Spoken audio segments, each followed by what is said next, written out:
बिस्मिल्लाहिर्रहमानिर्रहीम। अस्सलाम वालेकुम जी, मैं नजमुल हसन बाजवा हूं। नाज़रीन कराम, तीन बड़ी खबरें आपके साथ शेयर करने के लिए। सबसे बड़ी खबर यह है कि वो कहते हैं कि सच और हक जबान पे आ ही जाता होता है। मतलब हक छुपाए नहीं छुपता होता है। आपको कैसा लगे अगर मैं आपको ये कहूं कि पाकिस्तान मुस्लिम लीग नून के एक पुराने एक सीनियर बंदे ने ये कहा, यानी कि लीगी रहनुमा ने ये कहा, जो कि बड़ी लंबी देर से सियासत कर रहा है पाकिस्तान मुस्लिम लीग नून के साथ, कि मुझे डर है कि इस बार इलेक्शन में बल्ला ही जीतेगा। यानी कि उन्होंने इस तरह से कहा कि मखलूक खुदा कोई और ही नतीजा देने वाली है, और अगर बल्ला बैलेट पेपर पे ना भी हुआ तो भी, आज सोशल मीडिया का दौर है, फिर भी जो है वो बल्ला ही जीतेगा। ये सुन के थोड़ा अजीब लगता है, ये सुन के थोड़ा मुख्तलिफ लगता है, लेकिन नाज़रीन कराम ये ऐसा हुआ है। किस रहनुमा ने कहा, क्यों इसका इतराफ किया, इस वक्त जो है ना वो इस इतराफ से तहरीक इंसाफ को कितना बड़ा फायदा होगा, इसके ऊपर जो है ना वो बात करेंगे। इसके अलावा खबर यह है कि इंजीनियर मिर्जा का, मोहम्मद अली मिर्जा साहब का जो सॉफ्टवेयर कल अपडेट हुआ था, खबर यह है कि आज वो सॉफ्टवेयर दोबारा से करप्ट हो गया है।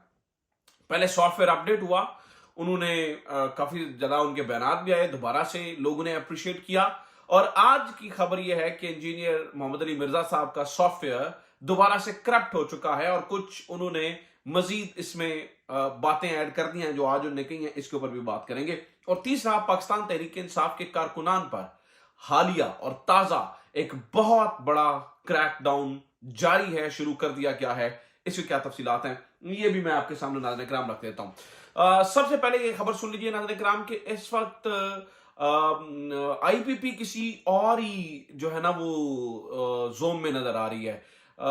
मैं हैरान हूं कि इन्हें शायद किसी ने ये बता दिया है कि आपके बगैर, मतलब इस तरह से बिहेव कर रहे हैं कि जैसे इन्हें बताया गया हो कि आपके बगैर कोई भी गवर्नमेंट नहीं बनेगी। वोट इनके पास नहीं है, लेकिन इस बात की अश्योरिटी जरूर है कि हमारे लोग जो है ना वो पार्लियामान के अंदर होंगे। मैं आपके सामने एक चीज रखता हूं, मतलब जैसे आप ये देखिए कि कल मुराद राज साहब ने एक प्रेस कॉन्फ्रेंस करते हुए कहा, जहां पे सादिया सुहेल राणा साहब उनके साथ बैठी हुई थी। वैसे मैं इन चेहरों को देखता हूं, मैं इनको बड़ा पुराना जानता हूं, बड़ी पुरानी, मतलब बड़ी देर से मैं इनको कवर कर रहा हूं। मैं जानता हूं कि इनके ख्यालात और जज्बात पीटीआई के लिए क्या हुआ करते थे, और ये क्या कहा करते थे, और इमरान खान को किस तरह से एडमायर किया करते थे। खैर, लेकिन मुराद राज साहब ने ये कहा कि मुझसे लोग ये पूछते हैं कि आईपीपी का कौन सा बंदा जेल में है, तो मैं उन्हें कहता हूं हमारे फवाद चौधरी साहब जेल में हैं। अब जनाब जब ये बात उन्हें की तो सहाफियों ने उसके जवाब में ठीक ठाक बोलना शुरू कर दिया। सहाफियों ने कहा, भाई फवाद चौधरी साहब को आप आईपीपी में कैसे गिन रहे हैं? तो उन्होंने कहा कि वो ठीक है, नहीं, मैं जब आईपीपी ज्वाइन की थी, जब आईपीपी बनी थी, तो फवाद चौधरी साहब यहाँ पे बस 2 फुट के फासले में मुझसे बैठे हुए थे। वो तो उन्होंने आईपीपी अगर उन्होंने नहीं की तो आके टीवी पे बता दें, किसी केस में वो अंदर है। उन्होंने इस तरह से जो है ना वो ये बात की। नाज़रीन किराम, आप अब हैरान होंगे जो चीज मैं आपके साथ शेयर करने जा रहा हूं। ये मुराद राज साहब, इनका नाम बजाते खुद पुलिस रिकॉर्ड में 9 मई को उन तमाम लोगों को कॉल्स करने के अंदर इनका नाम सरे फहरिस्त है, जिनके बारे में पुलिस ये दावा करती है कि उन्होंने जिना हाउस के अंदर, कोर कमांडर हाउस के अंदर घुसकर तोड़फोड़ की, उसको जलाया, उसके अंदर इनका नाम है। मिसाल देता हूं, आप हैरान होंगे कि पुलिस रिकॉर्ड के मुताबिक यही मुराद राज साहब की 23 कॉलें हैं उनके साथ, 23 कॉल्स। लेकिन मुराद राज साहब जो है वो बिल्कुल ना सिर्फ आजाद शहरी हैं, हंसते घूमते फिर रहे हैं, जबकि इनके तमाम गुनाह मुआफ हो चुके हैं। इनकी तमाम जो कारस्तानियां हैं वो क्लियर हो चुकी हैं, इनको क्लीन चिट है, इनको कोई नहीं पूछता। हालांकि इसके साथ ही 2 और, मतलब मुराद राज साहब के साथ ही 2 और लीडर थे जिनकी कॉल्स इनसे कम थी, लेकिन वो इस वक्त रूपोश होना उनकी मजबूरी बनी हुई है। किसी के घर में घुसकर जो है ना वो बेटी का जहेज तोड़ दिया जाता है और कुछ किया जाता है। मैं सब 2 रहनुमाओं की बात करता हूं, एक ही कॉन्स्टिट्यूएंसी से, एक एमएनए एक एमपीए के लिए लड़ते हैं। हमाद अजहर साहब ने उस दिन 10 कॉलें की, उधर जिस जगह पे पुलिस रिकॉर्ड के मुताबिक मैं आपको बता रहा हूं, जो पुलिस रिकॉर्ड बताता है, 10 कॉलें की। जबकि इन्हीं मुराद राज साहब ने नाज़रीन किराम 23 कॉल्स की। 23 कॉल्स करने वाला बैठ के खुलेआम प्रेस कॉन्फ्रेंस कर रहा है। और ओहदे एंजॉय कर रहा है, जबकि जिसने 10 कॉल्स की वो रूपोश हुआ बैठा। मियां असलम साहब के खाते में इसी तरह से 16 कॉल्स डाली गई, तो मियां असलम साहब भी जो है वो रूपोश हुए पड़े हैं, जबकि मुराद राज साहब जो है वो बिल्कुल एंजॉय कर रहे हैं। मुराद राज साहब को कोई किसी किस्म की कोई प्रॉब्लम नहीं है। मुराद राज साहब जो है वो बिल्कुल इजी माहौल में। एक खबर आपको मैं ये भी दे दूं नाज़रीन इकराम कि पीटीआई वर्कर्स के ऊपर इस वक्त एक बहुत बड़ा क्रैकडाउन जारी है, और ये ताजा तरीन इत्तलात मैं आपको दे रहा हूं। पिछले 3 दिनों के अंदर पाकिस्तान तहरीके इंसाफ के 150 से ज्यादा कारकुन 6 महीने के बाद गिरफ्तार हो चुके हैं।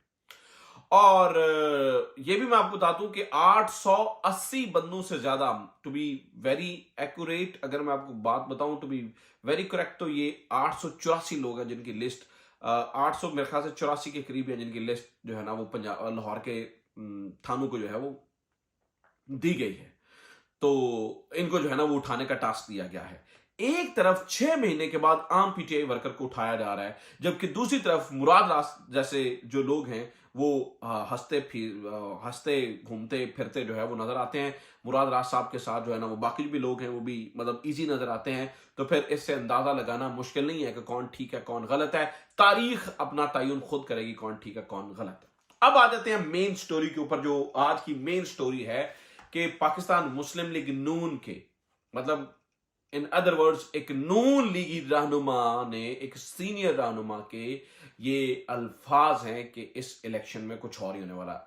मोहसिन बिलाल साहब हमारे दोस्त हैं, उन्होंने एक इंटरव्यू किया मियां अता मोहम्मद मानिका, और मतलब ये मानिका खानदान से इनका जो है वो ताल्लुक है। और ये इस वक्त जो है वो पाकिस्तान मुस्लिम लीग नून में मेरे ख्याल से सबसे पुराने लोगों में से एक है। ये बजाते खुद कहते हैं कि मैंने 1970 का इलेक्शन भी बजाते खुद लड़ा है। यानी आप ये देखिए कि ये जो अता साहब हैं ये 1945 में पैदा हुए थे, और 1970 का इलेक्शन ये खुद कह रहे हैं, जबकि रिकॉर्ड के मुताबिक ये नेशनल असेंबली के भी मेंबर रह चुके हैं, प्रोविजनल असेंबली के भी मेंबर रह चुके हैं। 2002 से 2018 तक लगातार जो है वो मेंबर रहे हैं प्रोविजनल असेंबली के। इसके अलावा जो है ना वो जरा ये भी बताते हैं कि ये किसी ओहदे पे वजीर भी नहीं, यानी कि ये एक बड़ा खाता पीता और बड़ा तगड़ा खानदान है। नाज़रीन किराम, ओकाड़ा के अंदर, ये ओकाड़ा के अंदर से इलेक्शन लड़ते हैं। तो ओकाड़ा से जो है ना वो इनका ताल्लुक है। तो इनको हमारे दोस्त जो है वो इंटरव्यू कर रहे थे, और इंटरव्यू करते करते इन्होंने एक सवाल पूछा कि कौन इलेक्शन जो है वो जीतने वाला। तो इसके ऊपर अता खान साहब ने, अता मानिका साहब ने, वैसे आज की मेरी वीडियो में मानिका खानदान से रिलेटेड काफी खबरें हैं, तो अता खान साहब ने एक मिसाल दी। उन्होंने कहा कि 1970 के इलेक्शन में हमने कुछ और ही होते हुए देखा। उन्होंने कहा जी ये मैं आप कोट अनकोट आपको बता रहा हूं, 1970 के इलेक्शंस के अंदर जिन लोगों का हमारे वहमो गुमान में भी नहीं था, बाद में हम पर मुनकशिफ हुआ कि वो एमएनए और एमपीएस बन गए। जो लोग वार्ड्स के अंदर भी क्वालिफाई नहीं कर सकते थे, वार्ड्स होती थी ना पहले पुराने बनी, वार्ड नंबर 3, वार्ड नंबर 4, तो उसके इलेक्शन हुआ करते थे, जैसे छोटा काउंसलर होता है, माफ कीजिएगा, इस तरह से वार्ड्स के अंदर जो है ना वो इलेक्शन होते थे। तो वो कहते हैं जी वो लोग भी जो है ना वो ऐसी हवा चली, पाकिस्तान पीपल्स पार्टी की ऐसी हवा चली कि हमें पता ही नहीं था कि जो है ना वो पाकिस्तान पीपल्स पार्टी जीत जाएगी। तो उनके मुताबिक इन इलेक्शंस के अंदर भी, उनके मुताबिक नाज़रीन किराम, इन इलेक्शंस के अंदर भी वो ये बता रहे हैं कि अवाम रद्द अमल के तौर पर, अच्छा ये अल्फाज इंपॉर्टेंट है नाज़रीन किराम, मैं अभी आपको वो वीडियो सुना भी देता हूं, एडिटर साहब 4-5 सेकंड की वो वीडियो चला भी दीजिएगा जब मैं आपको बताता हूं। तो अता मानिका साहब ने ये कहा कि जनाब अवाम रद्द अमल के तौर पर कोई अपना ही नतीजा ना दे दे।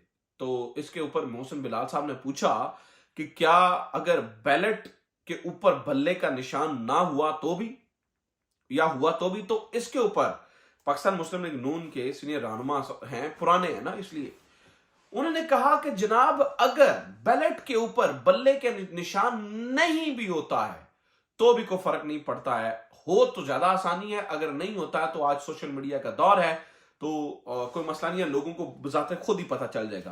तो नाज़रीन इकराम, कहने का मतलब है कि उन्होंने बड़ा दिल करके माना है, बड़ा दिल करके तस्लीम किया है कि वो कह रहे हैं जी मुझे डर है कि अवाम अपना ही नतीजा देने वाली है, यानी कि जो है ना वो पाकिस्तान तहरीक इंसाफ को लेके आने वाली है। मानिका खानदान से एक और खबर है नाज़रीन इकराम, आज न्यू न्यूज ने एक खबर चलाई और उन्होंने कहा कि बुशरा बीबी का दामाद पाकिस्तान मुस्लिम लीग नून से, बुशरा बीबी का दामाद पाकिस्तान मुस्लिम लीग नून से जो है वो टिकट ले रहा है। अच्छा जी, इनका नाम है वैसे हयात मानिका, जो बुशरा बीबी के दामाद हैं। वैसे मैं हैरान हूं कि कितना प्रोपेगेंडा का टूल बन चुका है हमारा इलेक्ट्रॉनिक मीडिया। ये नहीं साथ में बताया कि यही हयात मानिका साहब ने 2018 के अंदर भी इलेक्शन जो है वो पाकिस्तान मुस्लिम लीग नून की टिकट पे लड़ा था। लेकिन ये नहीं बताएंगे, ये नहीं, सच तो बस हमने नहीं बताना ना, हमने अपनी मर्जी करनी है। तो जनाब इस वक्त आपने, चूंकि बुशरा बीबी के खिलाफ तो कुछ भी हो तो हम उससे मल्टीप्लाई बाय 10 करके चलाएंगे, ताकि किसी तरीके से बुशरा बीबी के नाम के साथ जोड़ा जा सके, क्योंकि बुशरा बीबी तो इमरान खान की कमजोरी है और इमरान खान तो टूट रहा नहीं है, तो लिहाजा कमजोरियों के ऊपर ही हिट किया जाता है ना, तो ये करने का इरादा है। अब जनाब वाला एक खबर और सुन लीजिए। वो खबर यह है कि जनाब इंजीनियर अली मिर्जा साहब का जो सॉफ्टवेयर है, जो कल अपडेट हुआ था, वो सॉफ्टवेयर अब जो है वो करप्ट हो चुका है। वो किस तरह से जनाब, हमारे दोस्त हैं उर्दू पॉइंट के, बड़ा खूबसूरत अपना नाम लेते हैं और बड़ा खूबसूरत जो है वो इंटरव्यू करते हैं। जनाब उन्होंने वो पहुंच गए यहाँ पर इंजीनियर अली मिर्जा साहब के पास, और उन्होंने कहा कि इंजीनियर अली मिर्जा साहब के सामने सवाल रखा कि जनाब मुझे ये बताइए कि क्या हुआ, आप और इमरान खान तो सेम पेज पर थे। तो उन्होंने कहा जी नाउजुबिल्ला, मैं कहां सेम पेज के ऊपर था, नाउजुबिल्ला मैं तो सेम पेज पर नहीं था। तो उन्होंने कहा पहले आप इमरान खान साहब की तारीफें किया करते थे, आप नवाज शरीफ के बारे में तो कुछ नहीं कहा। तो इसके ऊपर कि इंजीनियर मिर्जा अली जो है ना, ये इतने सारे टाइम के अंदर कुछ सीखते कि अवाम उनके खिलाफ, मतलब मैं बजाता खुद उनको बहुत पसंद करने वालों में से एक शख्स रहा हूं। तो उनको ये समझ आनी चाहिए कि बहुत बड़ी तादाद के अंदर जो लोग उनसे मोहब्बत करते हैं, अचानक जो उनसे पीछे हट रहे हैं, तो उसकी वजह उनके पॉलिटिकल ख्यालात हैं, जिस तरह से वो पॉलिटिकली जो है ना वो बातें कर रहे हैं। तो इंजीनियर अली मिर्जा साहब ने इसके ऊपर कहा कि जी बिल्कुल आप ये बात सही की है, और बिल्कुल आपकी बात जो है ना वो दुरुस्त है। मुझे इस बात का जो है ना वो ख्याल रखना चाहिए था। बल्कि अगर मैं अभी कहूं आपको, तो मुल्क के अंदर तरक्की जो है वो या अयूब खान साहब के दौर में हुई या नवाज शरीफ साहब के दौर में, बाकी तो कुछ है ही कोई नहीं है। यानी कि फिर उधर बैठे हुए ऑन कैमरा उर्दू पॉइंट के कैमरे के ऊपर जो है वो उन्होंने नवाज शरीफ साहब की जो है ना वो तारीफ की। तो दोबारा जो कल सॉफ्टवेयर अपडेट हुआ था, जिसमें वो ये बता रहे थे कि मैं अपना वोट जो है वो तहरीक इंसाफ को देने जा रहा हूं, आज वो सॉफ्टवेयर दोबारा करप्ट होने की इत्तलात है, जिसमें पता चला है कि इंजीनियर मोहम्मद अली मिर्जा साहब जो है वो नवाज शरीफ साहब की तारीफों के पुल जो है वो भाए जा रहे हैं। एक और खबर सुन लीजिए नाज़रीन इकराम, जल्दी जल्दी मैं 2-3 खबरें दे दूं। काशिफ अब्बासी साहब स्टिल प्रोग्राम में नहीं आ रहे हैं, उन्हें बताया गया था छुट्टी पे भेज दिया गया है, लेकिन उनकी दोबारा ज्वाइनिंग थी, यानी कि दोबारा से उन्हें प्रोग्राम जो है ना वो ज्वाइन करना था, लेकिन काशिफ अब्बासी साहब का जो है ना वो अभी उनका प्रोग्राम बहाल होता हुआ नजर नहीं आ रहा। अब मैं आपके सामने नाज़रीन इकराम एक धमाकेदार खबर रखने वाला हूं, एक धमाकेदार खबर। आप हैरान होंगे कि किस इस वक्त हमारी आला ओहदों के ऊपर बड़े बड़े जो ओहदे हैं उनके ऊपर कितने छोटे लोग बैठे हैं। ये अब मैं आपके सामने नाज़रीन इकराम जो है ना वो चीज रखने जा रहा हूं।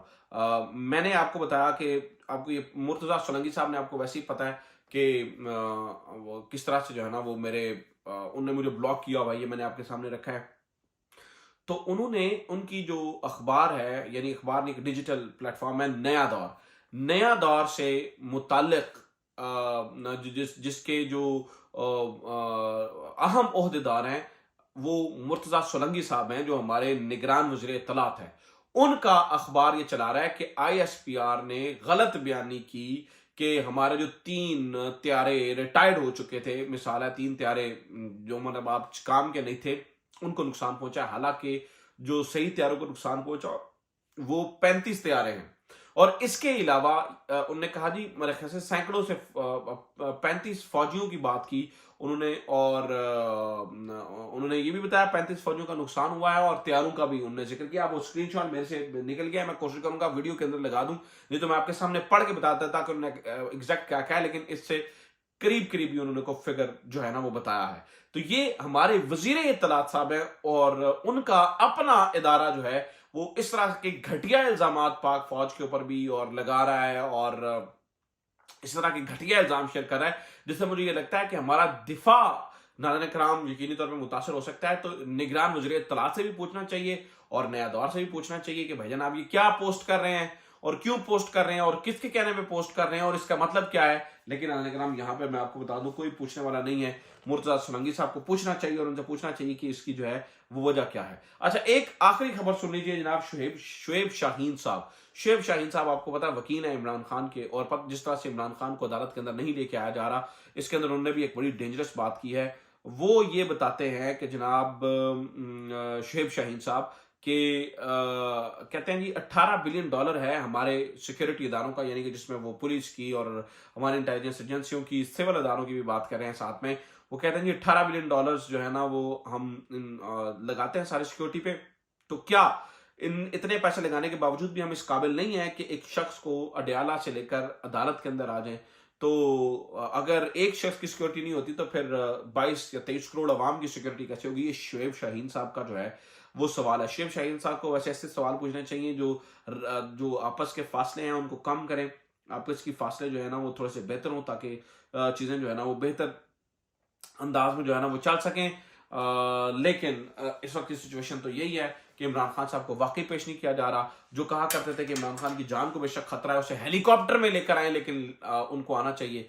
आज वो अदालत के अंदर जो है ना वो उनको पेश नहीं कर रहे हैं। जज साहब भी चुप करके बैठ गए हैं, जज साहब के भी गिले शिकवे खत्म हो गए हैं और सारी जो है ना वो चीजें हो गई हैं। और एक ही जो है ना वो शायद इस पूरे मामले में सफर करने वाला एक ही है और उस एक का नाम नाज़रीन करम पाकिस्तान है। अपना ख्याल रखिए। खुदा हाफिज़। पाकिस्तान जिंदाबाद।